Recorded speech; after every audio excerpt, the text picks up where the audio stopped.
1,00,000 మంది శివభక్తులతో కలిసి మహారుద్రాక్ష పూజలో పాల్గొనండి. వెంటనే కాల్ చేసి మీ పేరును నమోదు చేసుకోండి.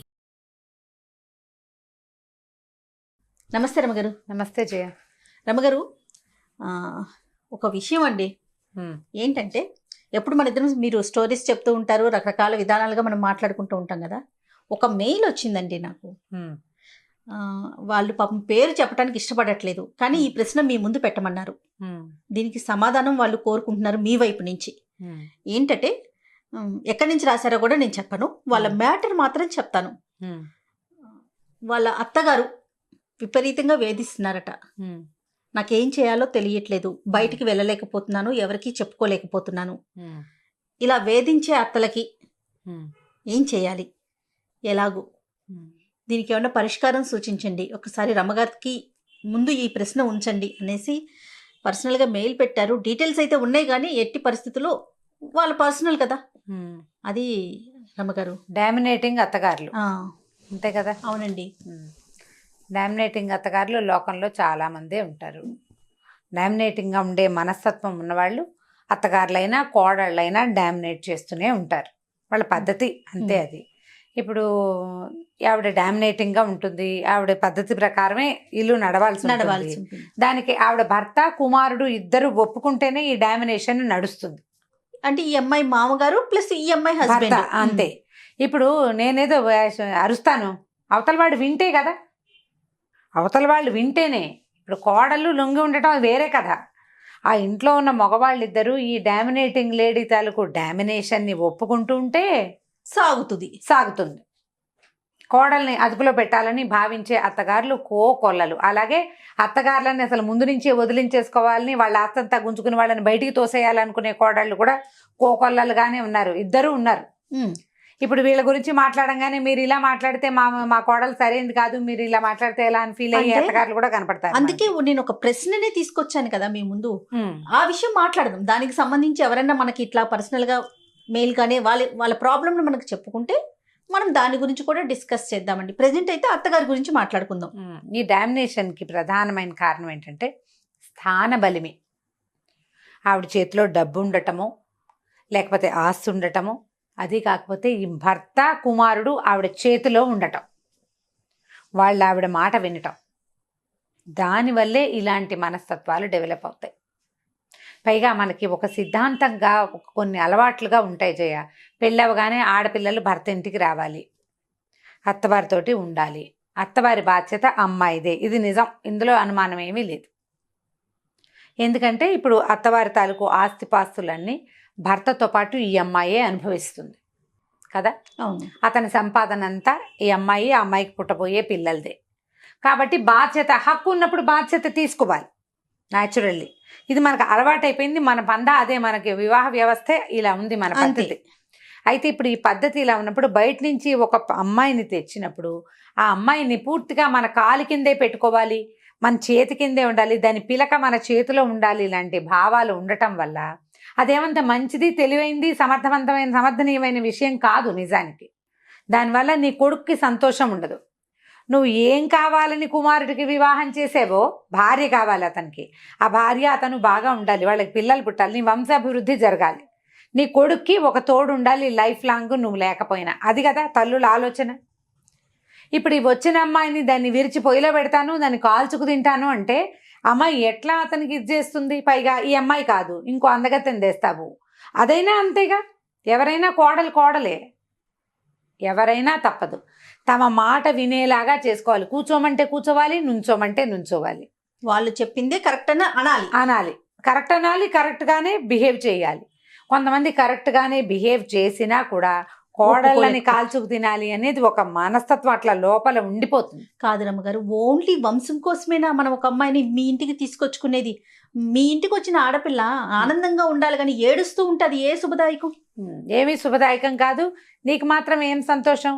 పైగా ఒక్కొక్కళ్ళు ఏంటంటే కొడుకుల్నే సమర్థించే తల్లులు. వాడు ఏం చేసినా, వాడు తాగేస్తున్నాడు అనుకో, తాగితే తాగేట్లే, నువ్వు కిందకు వచ్చి ఉండు, నువ్వు విడిగా ఉండు, పోని వాడితో ఉండబోక అనేవాళ్ళు. కొడితే కొట్టాడులే, తాగినప్పుడే కొట్టాడు, తాకపోతే కొట్టాడు, బాగా చూసుకుంటాడు కదా అనేవాళ్ళు. వాడు తాగినప్పుడు వాడికి ఎదురుకుండా నువ్వు వెళ్ళబోక, వాడితో పోట్లాడితే నువ్వు కిందకు వచ్చేసే, నువ్వు పక్క వచ్చేసే, నువ్వు వెనక్కి వచ్చేసే, నువ్వు దాక్కో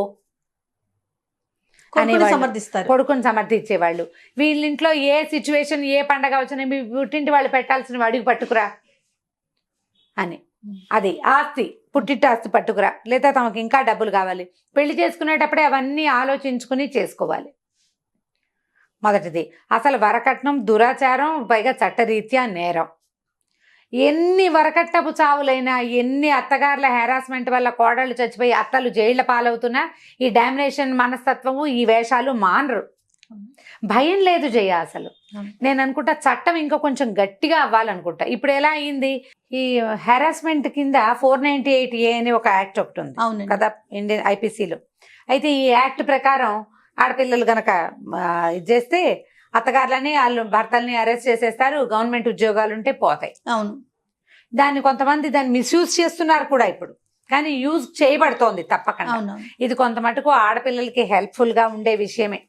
కొంతమంది ఏం చేస్తారంటే ఏ చిన్న తగాదాకైనా సరే అత్తగారుల మీద మా భర్తల మీదే కాకుండా ఏదో ఖండాంతరాల తర్వాత ఎక్కడో ఉన్నటువంటి ఆడపడుచుల మీద కూడా పెట్టి వాళ్ళు కూడా జైల్లో పడేలాగా, వాళ్ళ జీవితాలు కూడా నాశనం అయ్యేలాగా చేసేవాళ్ళు. వాళ్ళ ఎంత ఇబ్బంది ఉంటుంది రమ్మగారు అలా చేస్తే. చేస్తున్నారు, అది చేస్తారు. కాకపోతే ఏంటంటే ఇది ఒక మంచి విషయమే.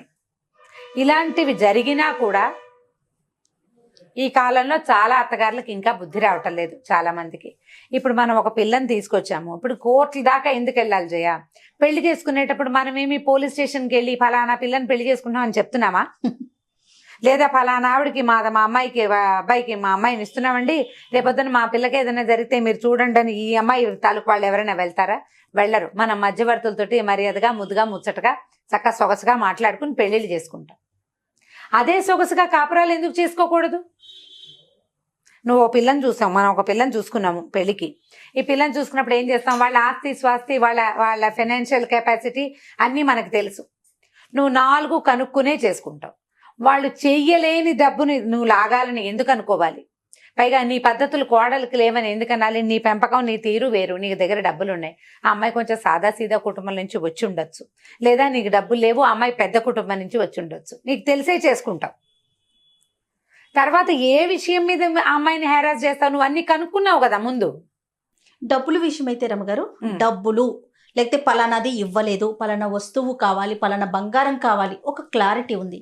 కొంతమంది ఉంటారు చూడండి, ఏదో ఒకటి సాధించాలి. మన ఇంటికి వచ్చిన మనిషిని ఏదో ఒకటి అనాలి. కనీసం ఆ అమ్మాయి నన్ను ఇట్లా అంటున్నారు, ఇట్లా చేస్తున్నారని చెప్పుకోలేనంతగా కూడా హింసిస్తూ ఉంటారు. మాటలతో సూటిపోటి మాటలు అంటారు. భర్త ఉన్నప్పుడు ఒక రకంగా, లేనప్పుడు మరో రకంగా బిహేవ్ చేస్తారు. ఇలాంటివి కూడా అవి ఎక్కువ ఉంటాయి ఆడవాళ్ళ దగ్గర. ఏంటంటే ఆ భర్త ఉన్నప్పుడేమో తను చాలా ముద్దుగా బాగా చూస్తున్నట్టుగా, కొడుకున్నప్పుడు మా అమ్మ బాగా చూసుకుంటోంది అనుకుంటాడు కొడుకు అబ్సెన్స్ లో ఈవిడ పనులు చేయరు, పని చేసి పెట్టరు, హెల్ప్ చేయరు. మీ అమ్మ ఇట్లా, మీ నాన్న ఇట్లా అంటారు, నీకు బుద్ధి లేదంటారు, ఏదో ఒకటి అంటారు. ఈ అమ్మాయి చెప్పినా భర్త నమ్మడు. ఈ అమ్మాయి మానసికంగా కృంగిపోతా ఉంటుంది. మానసికంగా కుంగిపోతుంది. ఆమె మనసు గెలుచుకోలేదు, ఈ భర్తకి నిజం చెప్పలేదు, చెప్పినా అతను నమ్మడు. ఉంటారండి అలాంటి వాళ్ళు కూడా. ఇప్పుడు ఇలాంటి వాళ్ళు ఉంటారు. దీనివల్ల మనం ఏం సాధిస్తున్నామని ఈ అత్తగారు పోస్ట్లో ఉన్న వాళ్ళు ఆలోచించుకోవాలి. ముందు ఒక పిల్లాడికి పెళ్లి చేసేటప్పుడు మనం ఈ పెళ్లి వల్ల ఏం చేయదలుచుకున్నాం అని పిల్లాడు పెళ్లి చేసుకునే కుర్రవాడు ఆలోచించుకోవాలి. ఈ పెళ్లితోటి ఏమిటని పెళ్లి చేసే అమ్మ నాన్న కూడా ఆలోచించుకోవాలి. దాని ప్రకారం యాక్ట్ చేస్తే అమ్మ ఈ 498A లాంటివి మీ మీదకి ప్రయోగించబడకుండా ఉండాలి అంటే మీరు కొంచెం జాగ్రత్తగా ఉండాలి. ఇప్పుడు ఇది ఈ యాక్ట్ పేరు చెప్పి జనాన్ని భయపెట్టడం కాదు మన ఉద్దేశం. అవునవును, ఇలాంటివి వచ్చే అవకాశాలు ఉన్నాయి. మనం అసలు పెళ్లి చేసేటప్పుడు ఎందుకు చేస్తున్నాము, ఏమిటి, ఈ అమ్మాయికి ఎంత ఉంది, దానికి ఎంత వచ్చు. ఈ రోజుల్లో ఆడపిల్లలు చదువుకుంటున్నారు, వాళ్ళకి ఇళ్లల్లో ఉండే అత్తగారులకు వచ్చినట్టుగా అన్ని రకాల పనులు రాకపోవచ్చు. చదువుకుని ఉద్యోగం చేస్తారు, ఏదో ఇంటికి అవసరమైన పనులు మాత్రం చేసుకోగలుగుతారు. ఆ చేసుకోగలిగిన వాళ్ళని అంత మాత్రమైనా చేసుకొనిచ్చి ఆ రకంగా కనుక ముందుకు తీసుకెళ్తే ఈ అత్తగారి డామినేషన్ హడావిడి లేకుండా ఉంటుంది. తగ్గించుకోవాలి ముందు. పైగా డామినేట్ చేసి నువ్వు సాధించేదేంటి? నువ్వేం చేయగలవు? అమ్మాయిని ఏదో సాధిస్తావు, మా కోడల్ని లైన్లో పెట్టానని ఎవరికో చెప్తావు 4-5 అంతేనా? అంతేగా. దానివల్ల నీకు వచ్చే కిరీటం ఏమిటి?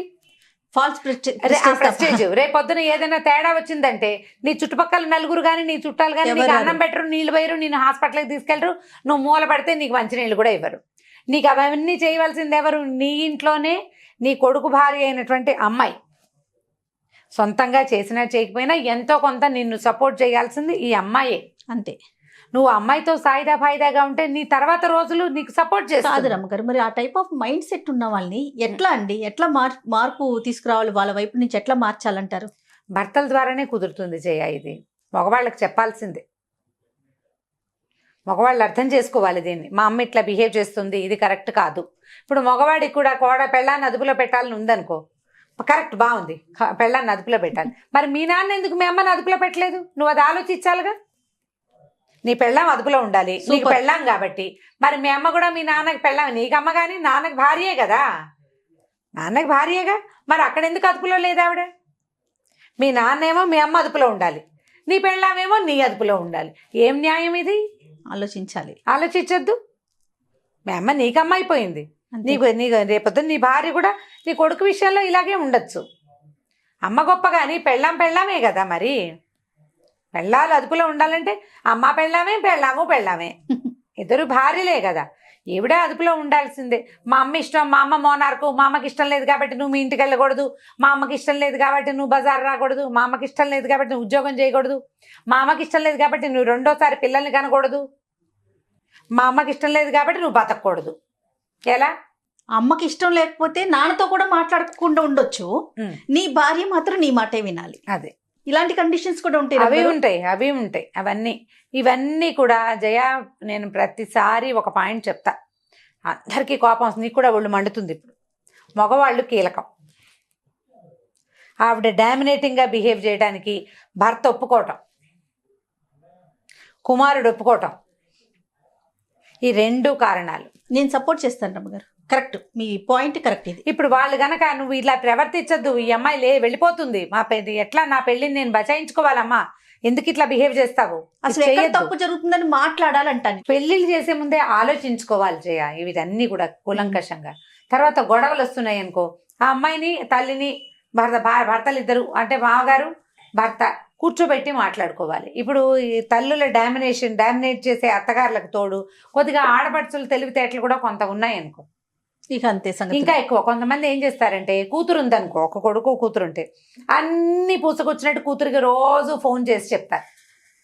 ఆ అమ్మాయి ఏదో బోధిస్తుంది, ఆ అమ్మాయి ఐడియా ప్రకారం తల్లిని వెనకేసుకొస్తారు. న్యాచురల్, అన్నయ్య కాపురం చెడగొట్టాలని ఏం ఉండదు అందరికీ, కానీ తల్లిని వెనకేసుకొస్తారు. నువ్వే కరెక్ట్ అంటారు, తల్లి ఇంకా రెచ్చిపోతుంది. ఏది ఏమైనా నువ్వు కుమారుడితోటి ఉండాలి, మన తాలూకు పద్ధతి అదే. చచ్చిపోతే నెత్తి కొడుకే పెట్టాలి, ఏ తద్దినమో పెడితే వాడే పెట్టాలి, కూతురు పెట్టేది లేదు.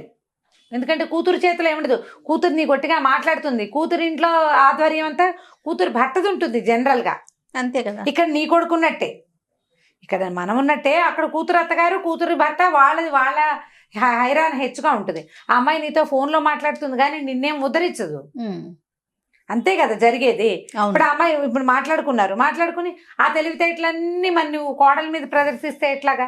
ప్రతి అత్తగారు మొట్టమొదట తెలుసుకోవాల్సింది ఏంటంటే, నాకు 2 పిల్లలు ఉన్నారు, లేదా 2 కుమారులు, లేదా ఓ కుమారుడు ఓ కుమార్తె, 2 కుమార్తెలే ఉన్నారు అనుకుందాం. వీళ్ళతోటి మనం ఎట్లా చేయాలి అనేది ప్లాన్ చేసుకోవాలి మొదట. ఒక అమ్మాయి ఉంటే అబ్బాయి సంగతులన్నీ అమ్మాయికి చెప్పకూడదు.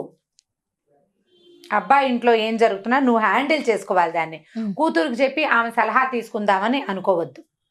ఆ అమ్మాయి ఇప్పుడు నీకు 50-60 ఏళ్ళు నీకుంటే కూతురికి 25-30 ఏళ్ళు ఉంటాయి. ఆ పిల్ల ఐడియాలు ఎలా వర్కౌట్ అవుతాయి? కావు. ఆమె తెలివితేటలు వేరుగా ఉంటాయి. ఒకవేళ 2 అబ్బాయిలే ఉంటే ఈ అబ్బాయి ఇంట్లో విషయం ఆ అబ్బాయి ఇంట్లో చెప్పద్దు, ఆ అబ్బాయి ఇంట్లో విషయం ఈ అబ్బాయి ఇంట్లో చెప్పద్దు. 2 అమ్మాయిలే ఉండి 2కి వివాహాలు అయిపోయి ఉంటే గనక ఈ అమ్మాయి గొప్పదని ఆ అమ్మాయికి చెప్పకూడదు, ఆ పిల్ల చాలా మంచిదని ఈ పిల్లకి చెప్పకూడదు. ఏ పిల్లని ఆ పిల్లని సెపరేట్గా ఉంచుకుని వాళ్ళిద్దరు కలుసుకున్నప్పుడు వాళ్ళు కలుసుకుంటారు. మీరు జాగ్రత్తగా హ్యాండిల్ చేస్తే ఫ్యూచర్ బాగుంటుందమ్మా. ఇప్పుడు మనం ఏం చేస్తున్నాము, ఈ ఓల్డ్ ఏజ్ హోమ్స్ ఎక్కువైపోతున్నాయి, పిల్లలు చూడలేదని పిల్లల్ని తెగ తిట్టిపోస్తాం. పిల్లలదే కాదు ఆ సమస్య, పిల్లలది కొంత ఉంటే పెద్దవాళ్ళు కూడా ఇలా కాల్చుకు తింటే బాగా సతాయించి, నువ్వు బాగా గట్టిగా ఉన్నన్నాళ్ళు నువ్వు సతాయించి తిట్టిపోసి ఎక్కిరిచ్చి దాన్ని ఏదో ఒకటని డామినేట్ చేసి పని రావట్లేదని తిట్టిపోసి అన్ని రకాలుగా అమ్మాయి ఫ్యామిలీని ఎక్స్ప్లాయిట్ చేస్తే నీకు ఓపిక తగ్గిన నాడు వాళ్ళు నిన్ను వదిలించుకుంటారు. చూడాలనిపించదు కదా. చూడాలనిపించదు కదా. బాగా చూసిన అత్తగారులన్నీ కూడా వదిలించుకునే రోజు ఇది. కాబట్టి ఈ డామినేటింగ్ వ్యవహారాన్ని కొంచెం తగ్గించుకుని అమికబుల్గా ఎవరి జీవితం వాళ్ళు జీవిస్తూ ఉంటే ఎవరి దారిని వాళ్ళం హాయిగా ముందుకెళ్ళిపోతాం. దీన్ని ఆలోచించాలి. ఇది రేపొద్దున నా ఫ్యూచర్లో ఎట్లా నా సంగతి, నేను ఎవరి మీద డిపెండ్ అయి ఉంటాను. ఎమోషనల్గా డిపెండెన్సీ కావాలి, ఫిజికల్గా డిపెండెన్సీ అవసరపడుతుంది, ఫైనాన్షియల్ డిపెండెన్సీ చెప్పనే అక్కర్లేదు. చాలా సంబంధ బాంధవ్యాలు నెరపకపోయినా కనీసం అమ్మాయిని చిన్నబుచ్చకుండా ఉంచితే. అవును, ఇప్పుడు మనం ఈ పాయింట్ మాట్లాడంగానే జనం ఎట్లా రియాక్ట్ అవుతారంటే కొంతమంది అదేంటండి అత్తగారులైనా డామినేట్ చేసేది, మీరు ఇలా ఒకవైపే మాట్లాడారు అని బాధపడతారు. అదే చెప్పాను. కోడళ్ళు డామినేటింగ్ కోడళ్ళని గురించి కూడా దీనికి బ్యాక్ టు బ్యాక్ ఇంకొక వీడియో చేద్దాం. ఇది కూడా యాక్చువల్గా అందరికీ తెలిసిన విషయమే. ఒక ఆవిడ పర్సనల్గా మనకి ఇచ్చి దయచేసి మీరు మాట్లాడండి దీని గురించి చెప్పండి అని అడిగారు కాబట్టి ఆ సందర్భానుసారం మాట్లాడాము. మీరన్నట్లుగా కోడళ్ళకి సంబంధించి కూడా చేద్దాం. అందరి వైపు నుంచి మాట్లాడతాం కదా మనం. అవును, కాబట్టి ఇది నేర్చుకోవాలి. ఇది మనం మొదట తెలుసుకోవాల్సింది ఏంటంటే, మనం పెళ్ళి ఎందుకు చేస్తున్నాం అబ్బాయికి, ఆ వచ్చిన అమ్మాయిని మనం ఎందుకు అడ్జస్ట్ అవ్వలేము. దీని కాదు ఇంకో బంగారు కొండ తెచ్చినా అది పరా ఇంటి బిడ్డ. ఆ అమ్మాయి పద్ధతులు అమ్మాయికి ఉంటాయి, అంతే. అమ్మాయి అలవాట్లు కొన్ని ఉంటాయి, అవి ఇవి అడ్జస్ట్ అవ్వడానికి టైం పడుతుంది. మనం కూడా ఇదివరకు ఇలాగే కష్టపడ్డాం మొదట్లో, తర్వాత అడ్జస్ట్ అయ్యాం. ఈ అమ్మాయి కూడా అడ్జస్ట్ అయ్యేందుకు టైం ఇద్దామని కనుక మీరు కొంచెం పెద్ద మనసుతో ఆలోచిస్తే ఈ సమస్యలు రాకుండా ఉంటాయి. వచ్చే వీడియోలో డామినేటింగ్ కోడళ్ళ గురించి మాట్లాడదాం మనం. తప్పకుండా రమ్మగారు, దీనికి ప్రశ్న అక్కర్లా, మనమే చేసేద్దాం. తప్పకుండా, నేను అది అందాం అనుకున్నాను. రైట్, నమస్తే రమ్మగారు. నమస్తే జయ. ఓకే అమ్మా.